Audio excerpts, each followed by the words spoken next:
Good evening, Daf Kuf Tet, Amud Aleph, 24 lines down. Last thing we mentioned was how the Hidush that we mentioned was whether or not you're able to, if a guy robs a ger and they transform the robbery into a loan, are you able to pay it off as yourself? Are you able to keep it as yourself because you acquired it? We went back and forth, but now he has a question. Keep that of Sheshat. According to Rabbi Yosef, who held that the robber who owed the money, and he didn't have to make it into a loan per se, but he's able to be able to forgive himself. According to basically, he should have just took a case where he was able to forgive himself, and therefore, for sure another person can forgive him. Teach the bigger hidush. He should have the case that other people can't forgive him. But for sure know that you can't forgive yourself. Someone else can't forgive you for the debt, and no one else can. And you yourself can't for sure. But he said he has a new explanation. Both case Mishnah and that Mishnah, both according to Besaglili. Wouldn't Besaglili hold that you're able to forgive the debt to return the robbed item? Referring to you forgiving for someone else. I could forgive you for robbing me. But you can't forgive yourself in the case where you acquired it. So why therefore the case in the ger where the Mishnah says you acquire it is mishum milved. Only in the scenario where it was turned into a loan, since it's considered a loan, that you're able to forgive, but a regular robbed item you can't. Rav Rava says no. Both cases are according to Rabbi Akiva. And when Rabbi Akiva said that you can't forgive the debt, then Avshad referring to you can't forgive yourself. But you can't forgive another person who robbed you. Someone else says, does that mean that basically would hold that a person can forgive even himself? The Pasuk says that a person who steals from the ger and the ger dies to pay money to the Kohanim instead. What will be that scenario if you're able to forgive yourself? When do you pay the Kohanim? You robbed from the ger and you swore falsely. Went to the ger, then the ger died, and then you admitted that you swore falsely. Now that you have to pay the fee, the fee that you swore falsely, since you were not chayav to the ger when he was alive, if you were chayav to the ger when he was alive, you'd be able to forgive yourself because you acquire it. But over here, he died already by the time you admitted, and therefore that's when Hashem, quote unquote, acquires it and you have to pay the Kohanim instead, like the Pasuk says. Everyone has a question. What if you rob a female ger, female convert? What's the halacha? When the Pasuk says that you shall rob a man, the scenario of the ger, it says man, but maybe not a lady. Maybe we say that's just a normal way of talking. Pasuk says man, but not necessarily. It can even mean a woman. Sashma would bring a proof. The reason Pasuk says ish. When it says man and the other ish, I don't know, woman also applies the halacha. When it says that it returned to the Hashem for the Kohanim, there's two types of returnings to include male and female. Why would the Pasuk say ish if it applies to both? A man, an adult, teaches you an adult male, you have to check if he had children to see if he had other people, relatives. But if it's a katan, you don't have to check because it's kind of for sure that a katan was not able to reproduce and have relatives. La Hashem, la Kohen. Pasuk says that you shall give to the Kohen, Hashem and the Kohen, which meaning Kohen. Can know Hashem to know the Kohen mishmar. When you acquire it, you have to give it to the Kohen of that mishmar. That mishmar means every certain amount of time, certain Kohanim would have the watch of serving Bet HaMikdash. It was a rotation. So when this would happen, you have to give to the Kohanim of that specific mishmar. Maybe does it mean to that specific mishmar or any Kohen shitah? You could pick any Kohen you want. You're buddy next door. Pasuk then says you shall return to the Kohanim that does the Korban. Which is referring to the Kohanim of that Mishmar who is taking care of that Korban. Okay, let's say the case that we robbed the Ger is a Kohen himself. Maybe how do you know he can't say that? Since I know I'm supposed to give it to the Kohanim, but how do it's already in my possession? Maybe I could quote unquote give it to myself. But maybe it actually logically it should work because why? If the Kohen who's part of the Mishmar can receive it from someone else, for sure he can acquire it from his own item. Rabbi says in a different way. Just like a member of Mishmar regarding Korbanot does not own anything before a guy brings it. I mean, a guy brings a Korban, he doesn't get a share in it unless it's brought into as a Korban. So once it enters possession, another Kohen can't take it. I mean, if I'm a Kohen and I'm part of that, someone brings a Korban, and now that I'm bringing the Korban for this guy, I'm getting possession. Another Kohen can't take my portion. So so this item that the Kohen already has possession of before it was brought, so for sure someone can't take it out. So you brought two different Kal Chomers to prove that maybe it should be able to, the stealing Kohen should be able to acquire it without having to give it to different Kohen. But the Gemara says that if you mention something like where the member of the Kohen had no prior ownership before it entered him, that makes sense. Because just like he had no prior possession, no one else did. But over here, you can't compare because over here, regarding the stolen item, he already had a prior ownership or prior possession. So two other Kohanim should have a prior ownership, which they don't. Right? It's not a good comparison. So because it's not a good comparison, since he already had a prior possession, and therefore it's not comparable to the regular case, therefore no Kava Homer, and the robbed item has to leave his possession to a different Kohen. Pasuk says that a man whose Kodesh shall be his own, which means that a Kohen has the right to bring his own Korban and not to give it to someone else, meaning like a Kohen who wants to bring a Korban, let's say it's not his term, it's not his rotation. So it's not his rotation, he brings the Korban to Bet HaMikdash. How do you know that he can? The Pasuk teaches you that a Kohen who does that does not have to give it to the Kohen of that Mishmar. He can bring it up himself. He can say, I know how to do it. I'm doing it myself. You don't touch my portion. I'm getting my own portion of my own Korban. So the Pasuk says that. So maybe over here also, he should be able to keep the robbed item. The same way he could bring his own Korban. The Kohen Tameh. Over here referring to a Tameh Kohen, therefore he can't bring his own Korban. Where it says Kohen Tameh, Davar Sheyesh Lo Halak Bo Mi'itle, Pasuk says that he has to have his own, he has a share of it. But over here he doesn't have a share if he's Tameh. When I said Atiyah Kohen Misteach was that we learn a Gzer Shava from the word La Kohen, from the concept of Sideh Ahuzah. Sideh Ahuzah we have had prior in a different Masechet Kiddushin.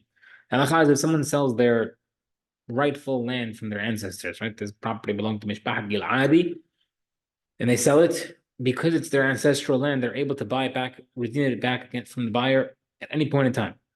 If they don't buy it back, by Yovel, it goes to the Bet HaMikdash, and the Bet HaMikdash can give it to Kohanim, even if the Bet HaMikdash sold it elsewhere. So you sold the Bet HaMikdash or sold someone else, and it gets sold, the Bet HaMikdash sells it to Shimon.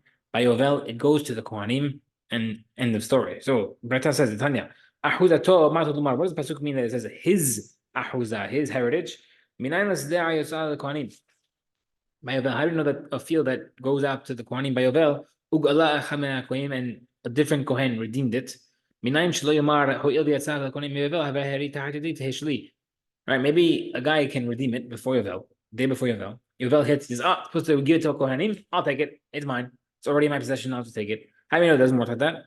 Pasuk says, and it sounds like it should work because with the Vedinahu, it should work logically. Because if I can acquire someone else's, so I can for sure reacquire my own. No, the Pasuk says, his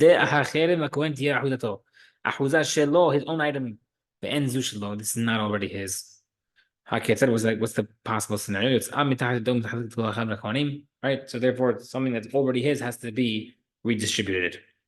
And therefore, same thing by a robbery, also, it has to be redistributed, and he can't just reacquire the same item. Number 9. How do you know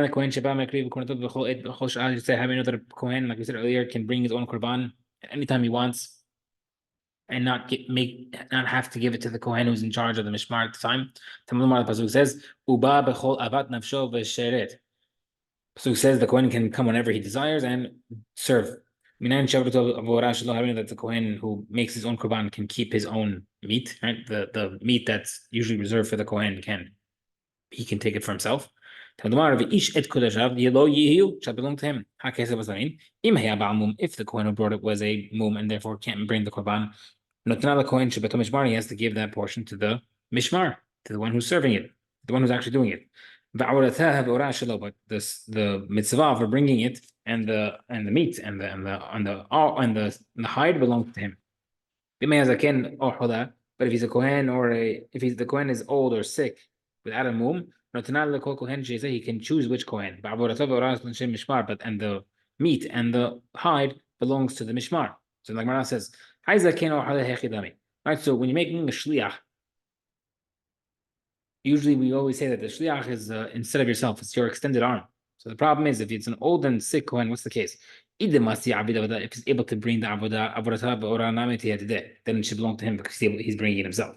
If he can't do it, if he's too sick or too old to bring it, then how can he choose a shliach and choose which one he wants? Right? We said he could choose which Kohen he wants, but that doesn't make sense because if he can't do it himself, then you can't pick which Kohen.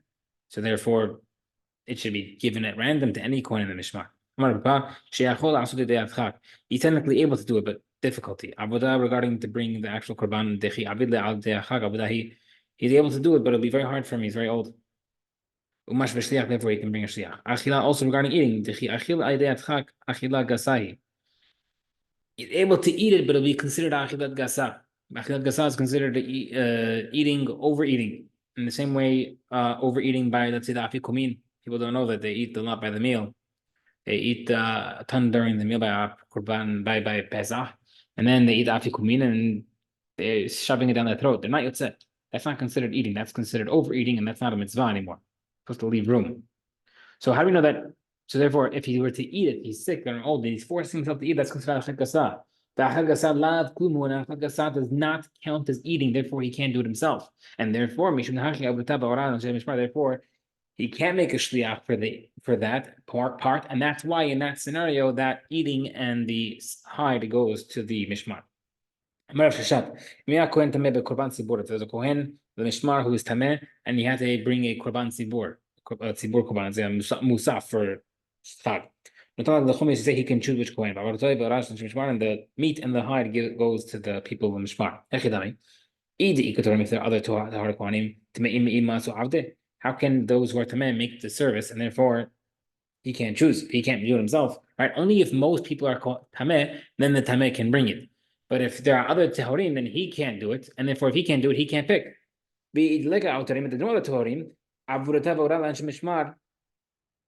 can I say that the meat in the hide goes to the mishmar? They can't eat it. No, it belongs to the mishmar who are mumim, who can't usually bring it, but they're able to eat it because they're tahor, they're the only tahor, even though they have a mum. If there's a Kohen Gadol who's an onen, and he had to bring a korban. No, the Kohen should say he can give it to any Kohen that he wants. And the meat and the hide is given to the mishmar. Kohen Gadol makriv onen. The Kohen Gadol can bring it while he's an onen. Onen is the person who has a relative that passes away. After the person's buried, he enters the Shiva protocol. Before, in between death and burial, he's in onen. Onen is patur from mitzvot, and he can't do mitzvot. He does not eat it. So we said a Kohen Gadol can bring what korban is onen, but he can't eat it. And he can't take a share to eat later on that night. Therefore, he can bring korban, but he can't eat it. So therefore, if he can bring the korban, so for sure he could appoint someone else. What's the hidush? You might think maybe you might think the only time the Kohen Gadol can bring a korban while he's in onen is to bring the korban for himself. Maybe he can't. It doesn't extend for a shliach. Therefore, Rashi says he can. Let's do the Mishnah. If someone robs the ger and he swears falsely and denies the robbery, the ger dies without relatives, he pays the principal and the fifth to the Kohanim. And he brings the Qurban Hashem. The Pasuk says,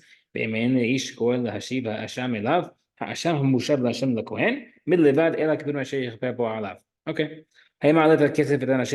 The robber was bringing the money and the ajam to Yerushalayim, umet, and then he died.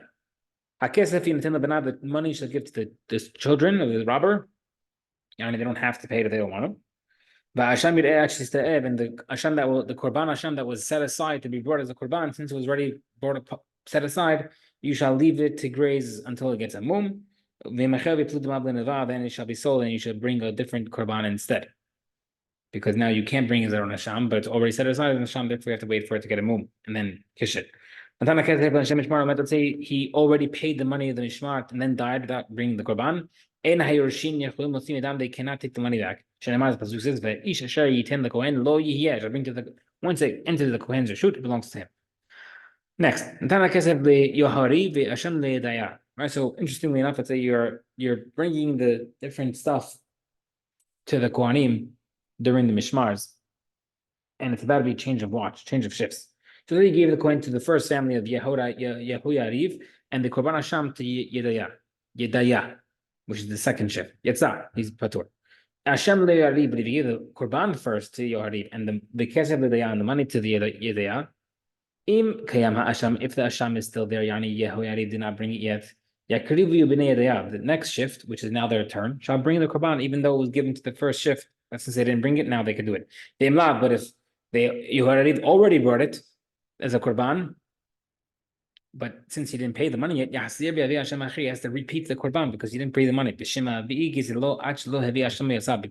if you bring the robbery to the korban and you do teshuvah on the money before bringing the korban, you're set. But over here, what the problem is, if you bring the korban before you did not pay back, you have teshuvah, then it doesn't count. That's why in that scenario it doesn't work. If I say the robber paid back the keren, the original principal money, that's $100, but he did not pay back the 20% yet. The homish does not, the fee, the 20% fee does not hold back the kapara of the sin.